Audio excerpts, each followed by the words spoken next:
I'm Sierra Bettens. This is APTN News in Focus.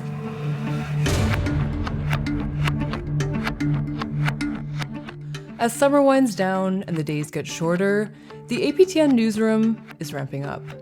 The cooler weather brings in our new programming from our award-winning shows, Face to Face, Investigates, and Nation to Nation.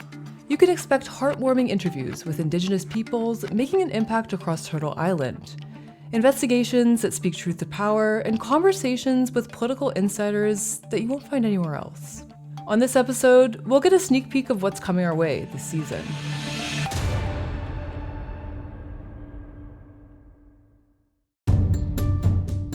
As the host of Face to Face, Dennis Ward has interviewed politicians, musicians, and activists from across the country. And this season, the show hits a milestone, 300 episodes. Dennis joins me now to share more about the show.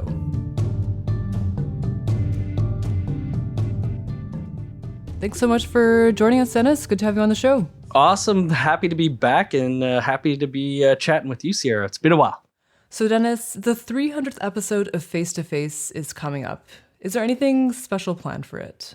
Well, it will be our 300th episode at some point here this season.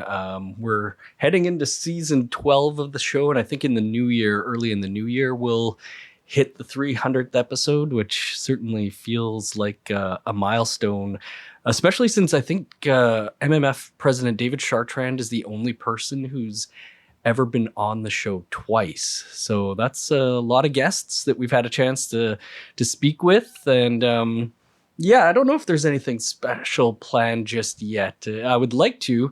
Maybe we'll do one of those clip shows, where we're revisiting the past 12 seasons or so. But nobody lined up in particular just yet. Mm-hmm. And, thinking over the years with Face to Face, with so many interviews, are there any particular ones that really stand out to you? Yeah, I mean, there's so many. Let me think. Paulina Alexis was definitely one of those standouts.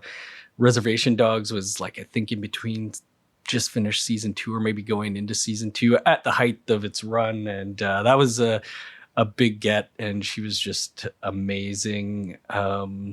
Thinking recently, ending the season last season with Billy Morasti, just an absolute legend. Somebody you've been watching for your whole life on TV, who's just, as he put it, having a renaissance in his career. So that was a great one. Another personal one, just thinking of recent Titus, Paul Spence, known to many as Diener from FUBAR. Those FUBAR movies were just so instrumental for me when I was in college and everything. So that was just a real highlight as well. But again, a lot of recent Titus there. But we've just had so many great guests. Mm-hmm. And, from the perspective of a host, what is it like to really get to know some of these people on a more personal level and profiling these people who are doing really amazing things across Turtle Island? What has that been like? It's just an incredible show, and sometimes you just can't even believe it. Thinking back on some other ones, I love when we get to go on the road and do some of them. And we went to Kent Monkman's studio in Toronto, and there was these huge paintings that were in progress at the time on the walls. And that was really awesome. Just being able to go on the road and see people in their own spaces is super amazing. Tom Wilson, that was the other one. We went to his art studio, of course, musician and everything as well, in Hamilton, and what a great conversation that was. So yeah, you just get to meet these amazing people, and having it be sometimes when we're reporters, we're have a 5-minute interview with somebody and pull 30-second clip, whereas this, we've had conversations I think of Tina Keeper, and we were almost done the half hour, and it's do you mind hanging out for another half hour, and we'll make this a double episode, because there's just so much to talk about with people.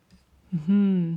And yeah, turning to this upcoming season, can you tell us a bit about what you've got coming on the show? Yeah, so today we're shooting an episode with Julian Brave, Noise Cat, Oscar-nominated filmmaker, which is pretty wild to think. His documentary Sugarcane was up for an Oscar at the Academy Awards last year, and he's just about to release a book here in the next week or two, so I'm pretty excited about that.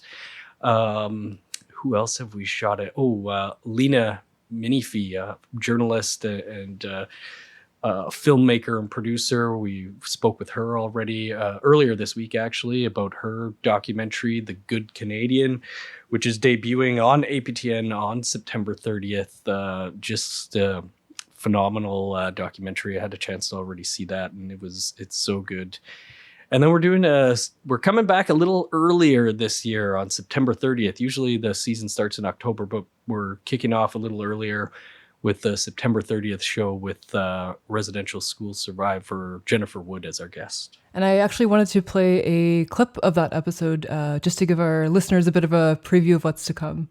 Denialism, you're always going to have them. No one is ever going to agree that did happen, because if they do agree that did happen to our people, and they were that people, they're going to be responsible, and they would have to feel responsible and be responsible.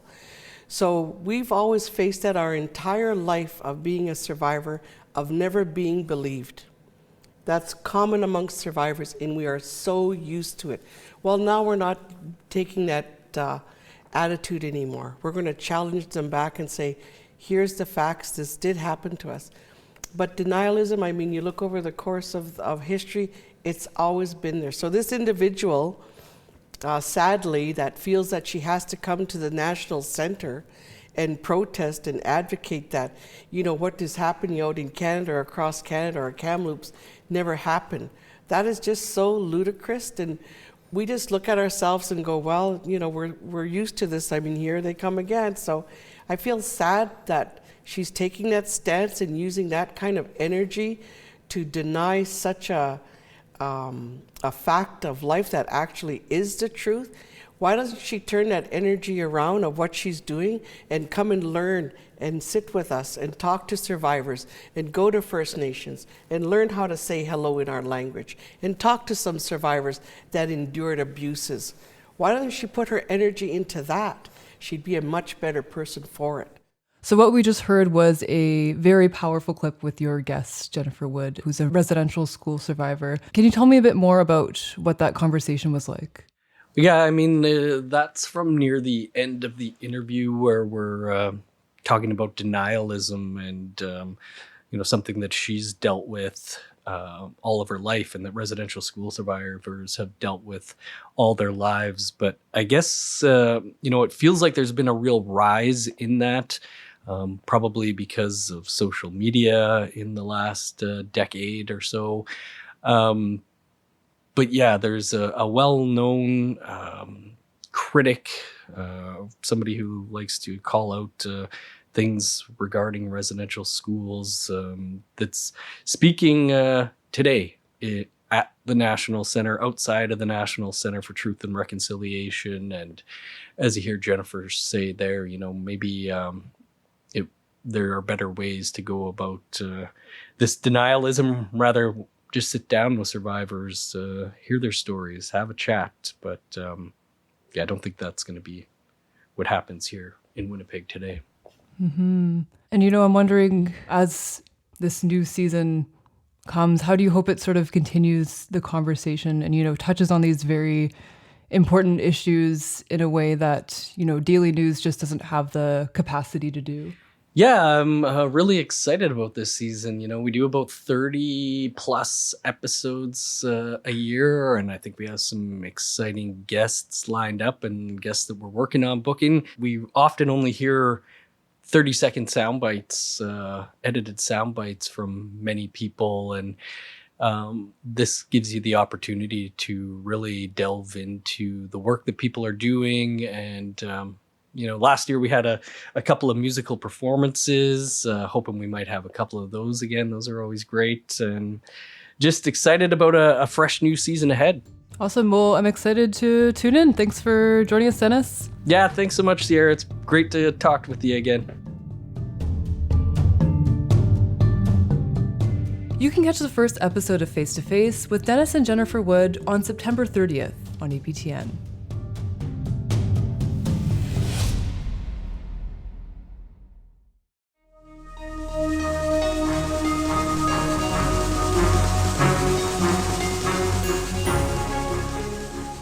APTN's award-winning news series, APTN Investigates, is coming back for its 17th season. And as Canada's first Indigenous-led investigative news program, Investigates offers viewers hard-hitting reports and stories committed to seeking the truth for our people. In 2021, Investigates won Canada's Top Journalism Award for its continued coverage of the child welfare crisis in Ontario. They were also named the Best News Series at the Canadian Screen Awards in 2022 and 2024. So to find out what's new this season, Investigates producer Cullen Crozier joins me from Victoria, BC. Thanks so much for joining us, Cullen. No worries, Sierra. So you've got 6 journalists working across the country on stories. What can we expect this year? You know, I think every year Investigates punches above its weight with our investigations, our storytelling. Like you said, we have a small but mighty team of 6 extremely talented journalists, video journalists. They each bring their own unique set of skills, drive, determination to each of their stories. And I don't think this season's going to be any different. For upcoming episodes this fall, we traveled across the country, gathered stories that, I feel few news outlets get access to. We look into a historic murder case in the Yukon, mishandled police investigations, prison labor farms, water crisis facing remote communities in Nunavik, and the rise in residential school denialism in Canada. We also have our Inside series to look forward to this year. That's where we take about 3 to 4 episodes for a deep dive on one specific topic that's impacting Indigenous people across the country. So in the past, we've looked at the overrepresentation of Indigenous people in the criminal justice system. We've looked at banned politics, mismanagement. More recently, we've looked at the strained relationship between Indigenous people and law enforcement agencies. So we have a number of leads we're working on at the moment. So everyone's just going to have to tune in to find out what we land on. Awesome. So earlier we spoke with Dennis Ward about Face to Face and his 300th episode for that program. And Investigates has the same milestone coming up. I'm wondering if you could talk a bit about what that means to the team and, how it's sort of evolved from the first episode to now the 300th. Yeah, 300 episodes. It's pretty crazy. I wasn't around when the first episode came out. It's a little before my time. But, I spent most of all of my journalism career with APTN. I started as a video journalist in Yellowknife back in 2008. And I was fortunate enough to move to Investigates a few years after that. So I've been with this team, first as a VJ, now as the producer for Investigates, altogether for over 12 years now. So I've seen kind of firsthand how far we've come and what we've been able to achieve over the years, how the show has changed over the years, visually, but also, in terms of storytelling. I honestly feel that what we lack in, say, budgets or resources, I think we more than make up for with just, plain raw talent, gritty determination. So, given the media landscape these days, I don't think there's a lot of programs that are given the chance to do what we do. And fewer still that can say they've made it to, 100, 200, 300 episodes. I think we're all pretty excited for what we have in the works this season to share with everyone and show that evolution. Mm-hmm. And going to this new season, who's kicking off for the first episode? Yeah, so we have Tamara Pimentel is kicking off her season opener. She's looking into the deaths of 2 women in the Yukon from the 1960s. And the RCMP's mishandling of both of those investigations. So the first case is of a Kaska woman named Anne Mary Dick, who was just 18 years old when she was raped and murdered in the small community of Upper Liard, Yukon, back in 1963. So it's a crazy case. I mean, the RCMP at that time, they got a confession from a man named Charlie Lewis. He even brought the officers back to the scene of the crime where he stashed the murder weapon. There was a trial, but key evidence in that case was tossed, and Lewis was ultimately found not guilty because the officers of the time didn't advise him of his rights. So Tamara traveled back to the scene of the crime, to the community. She met with the families of Anne-Marie, who are still seeking justice for their sister after more than 60 years later now. We also examined the case of Tootsie Jimmy Charlie. She was another young Indigenous woman whose body was found in a landfill in Whitehorse, Yukon, back in 1967. Casca women, I've always said, have taken the brunt of violence and the colonization, the injustice of the federal government right from the start. My hope is always about justice, finding justice, right? And we live in an era where there is no justice. The court systems have failed our women. And it's a trying time when we talk about justice, because a lot of women don't feel they're getting justice today. The RCMP, they eventually apologized to her family for their mishandling of that investigation. Her case is still open. No one has ever been charged with her death. So basically, Tamara kind of examines both of these cases. She poured through hundreds of pages of police reports, statements, historic evidence, all to try to find the truth behind what happened and bring some sense of justice to the families. Mm-hmm. And so next on the schedule, we have Kenneth Jackson's episode. What can you tell us about that episode? Yeah, so with Kenneth, he's continuing his ongoing series called Secrets of the Bay. So for the last 2 years, Kenneth has been investigating the deaths of 2 young men from Tyendinaga Mohawk territory, Matthew Fairman and Tyler Miracle. What do you think about Toronto Police being here now and investigating? And well, we'll see what they got to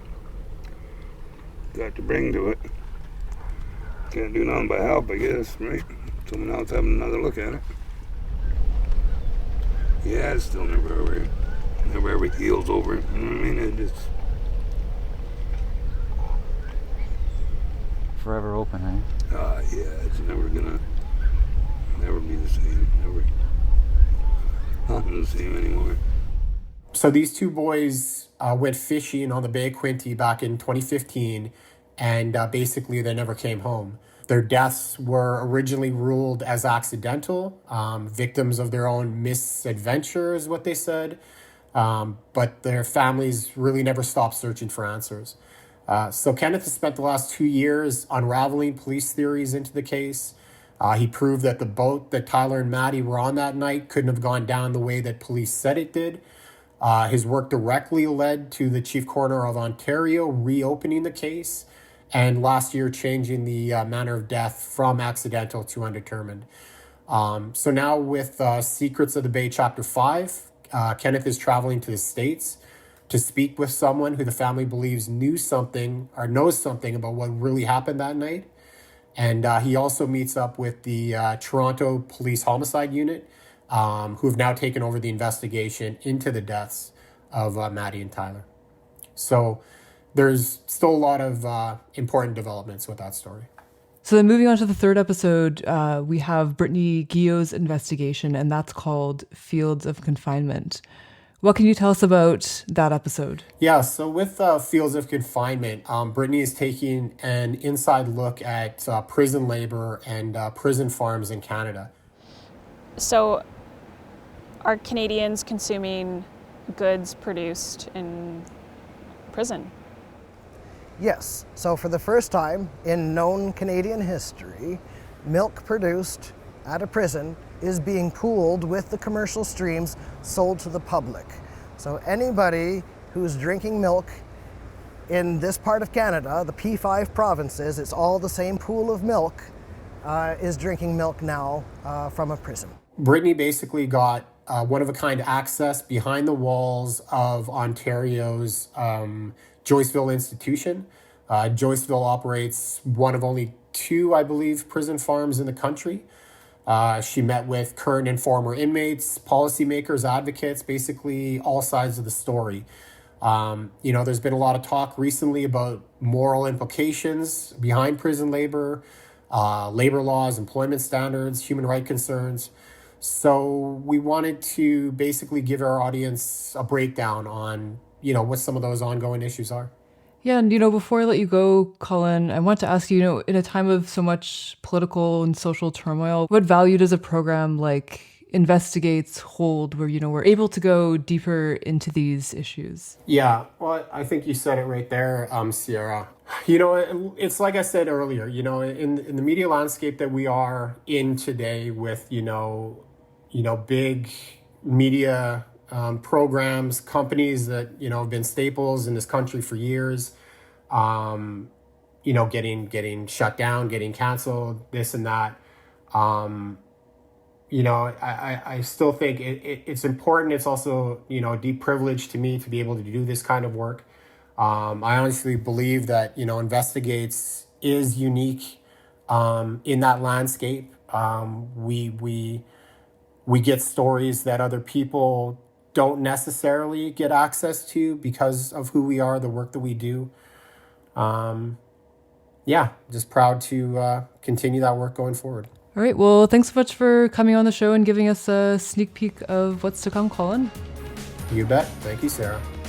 You can catch the first episode of Investigates this October on APTN.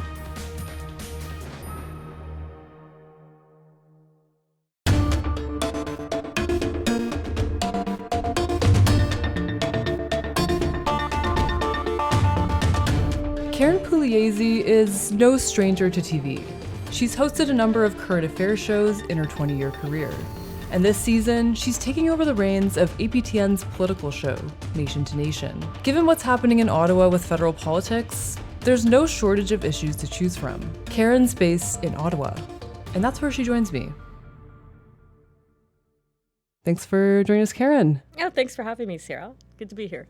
Awesome. And congrats on the new job. How are you feeling about it? I'm excited. I'm a little nervous. It's a weekly show and it's a lot to pull together every week, but I've already got some guests lined up. I'm looking ahead to things that are going to happen. So many things going to happen in the next year. It's going to be a busy fall.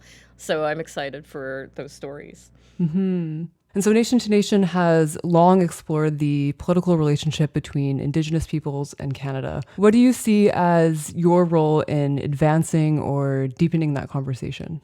Well, I think two things. I think the good thing is this is a good 22 minutes of television, right? Like after you take out the commercial breaks, you've got 22 minutes to deal with things. So one thing is it really lets you dive a little deeper into the topics and give people more information that they can use or help to just explain things and give context. Because I feel in the daily flow sometimes when I'm just writing for web, I sometimes worry about how accessible the pieces are. And, you feel like you have to give all this background and it's a lot of effort for people to get into it.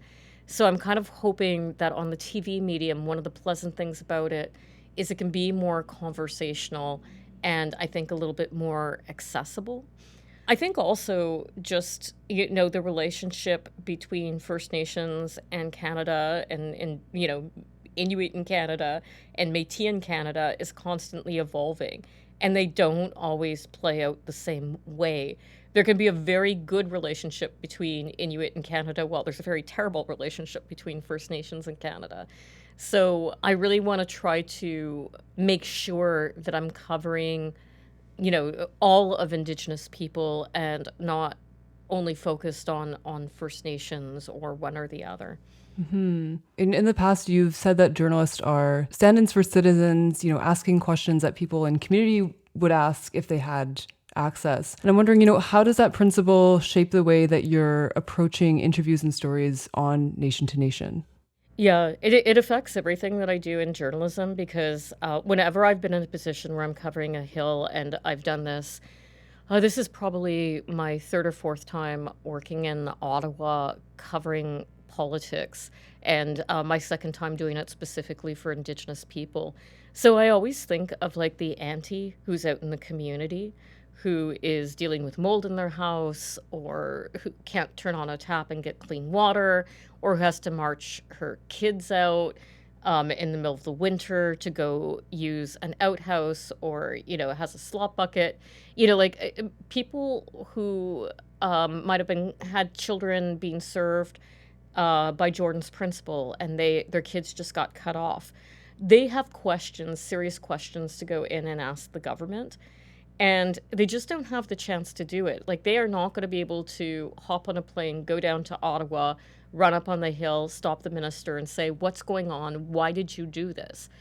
And I know those are the questions that are going on in people's minds. So, I mean, that's really the job, is that I feel too often political shows, if I look at political shows in other stations, is that it's too much a conversation in between journalists and politicians, where we're supposed to watch them having this intelligent conversation between themselves and somehow be amused. And that's not the way that I want to do the show. I want to do the show that it's useful, and I'm a stand-in for people in communities who don't have access, but who do have questions that deserve to be answered. And I guess, yeah, another thing I'm curious about with that is, taking this sort of community approach. I'm wondering how that would inform what kind of guests you plan to have on the show. Yeah, well, I'm hoping that we can have a mixture of community people and activists, people who are experiencing issues out there on the ground, coming in and talking and telling their stories, and then elevating those stories up until the people who make the decisions and holding them accountable for the decisions that they make. And actually, I was just at a Senate meeting yesterday, and I'll be writing this story around the time that this podcast gets published. And I specifically went up on the Hill to just get a moment with Minister Mandy Golmasti, the Minister of Indigenous Services Canada, not only to ask about a bill that she's advocating for,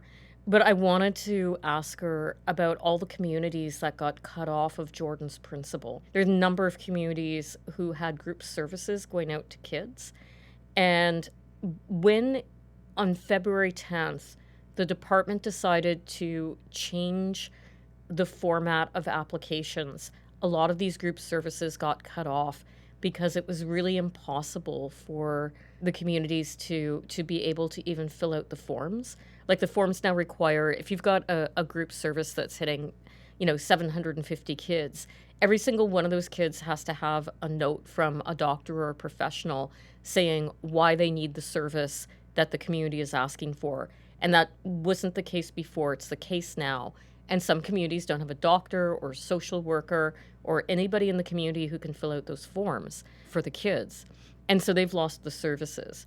So I went up to ask her, well, what do you make it? Like, are you hearing this? Are you going to do something about it? And I actually got a pretty positive answer that she understands why the changes were made, but she's seen the results. They were made, obviously, before she was elected and put into that position. But now she's in, and she sees the way they're playing out in the ground, and she is looking at making changes to it. So I think sometimes just bringing those stories from the community forward to politicians is actually a benefit to them, because, they may not realize always the effect of a policy change or how it's playing out in a community. So there's that aspect of it too, that it just helps better governance when you're able to facilitate this conversation between people on the ground and the people who are making the decisions. Mm-hmm. So as you mentioned, Jordan's principle is one of these, I think, issues that you're looking to cover quite soon with Nation to Nation. But I'm wondering, what are some of the other issues that are on your radar that you want to jump on sooner rather than later? Yeah, well, for sure, we're going to be following up on C5. That's the One Canadian Economy Act. There was so much resistance from First Nations leaders before the government called a summit in July 11th. And even though in Winnipeg at the September Assembly, General Assembly of the Assembly of First Nations, their chiefs were still talking about resistance to it, but it's really kind of quieted down.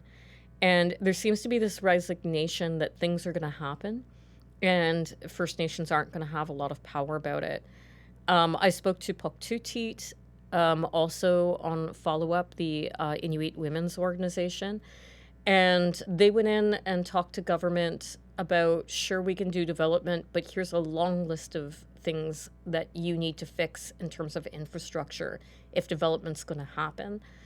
And the Métis seem to be pretty pleased with the whole idea of development. So, I mean, that is something that's going to hit the ground as more projects get announced and we start seeing how things play out. Will there be tension between people who want to protect the environment and the development? Will projects skip over, as the bill seems to allow them to do, certain environmental checks and balances? Will there be resistance in communities? And we do know that there's some resistance going on up around the Ring of Fire right now in one or two of the communities. So, yeah, we'll be watching that one play out.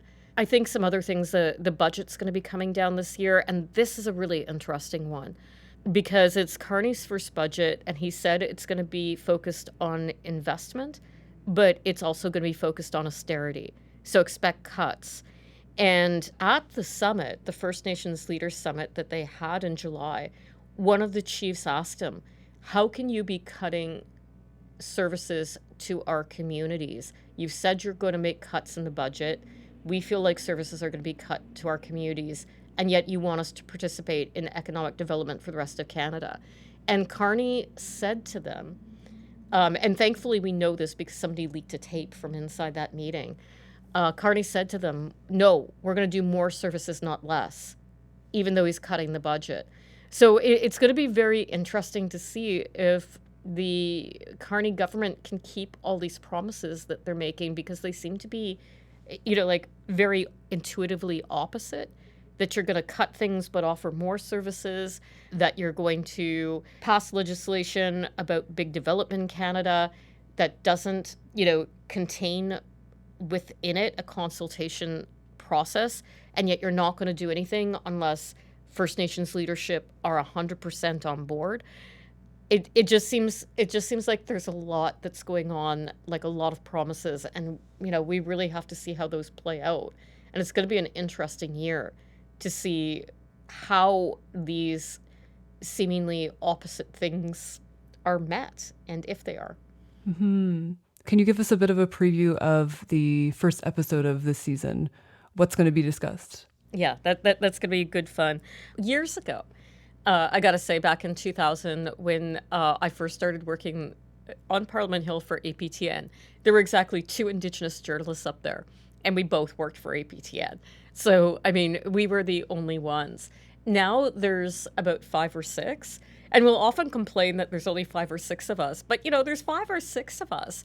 And so, I mean, it just feels so much less lonely.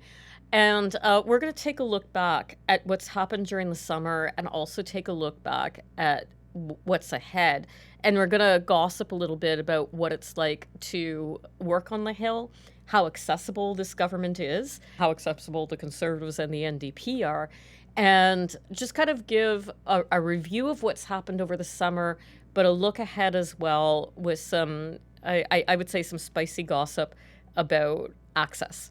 Awesome. We'll always tune into a good gossip session, and even more so if it's a news angle to it. So really excited about that. I do have one more question. Politics in Indigenous worlds are often treated as a niche subject.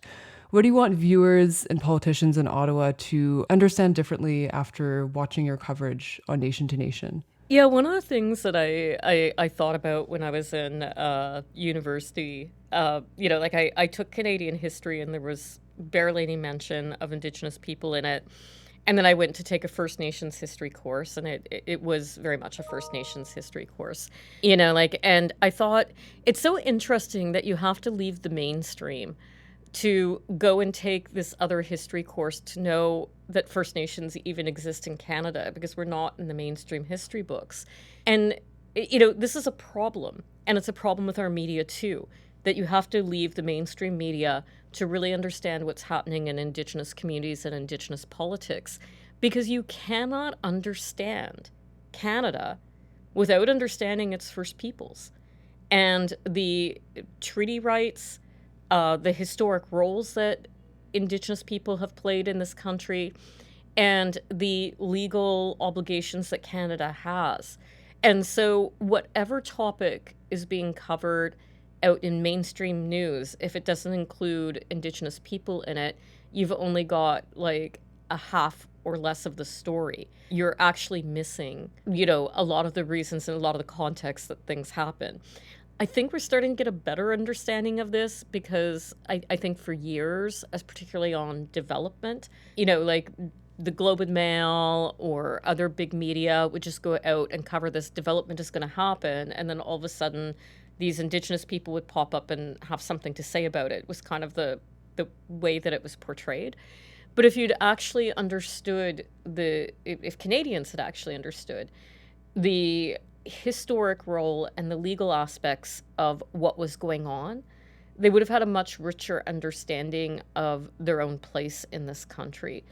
And so I think that probably Indigenous politics is the more important political show that Canadians should be watching, and the other political shows should be secondary. Absolutely. All right. Well, thanks so much for coming on the show again, Karyn. And yeah, looking forward to tuning into Nation to Nation. Well, thanks so much. You can tune in to the first episode of Nation to Nation on October 9th on APTN. And for a full schedule of our programming, visit aptnnews.ca. You can also watch episodes anytime on the APTN News YouTube channel.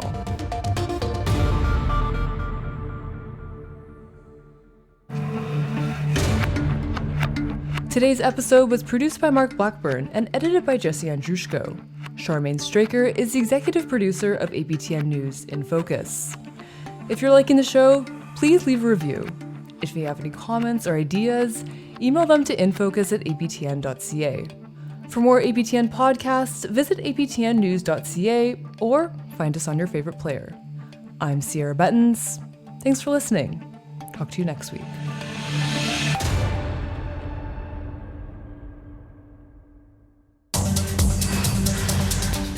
Hi, I'm Dennis Ward, one of the hosts of APTN National News. We've expanded our Truth and Politics panel into a weekly podcast.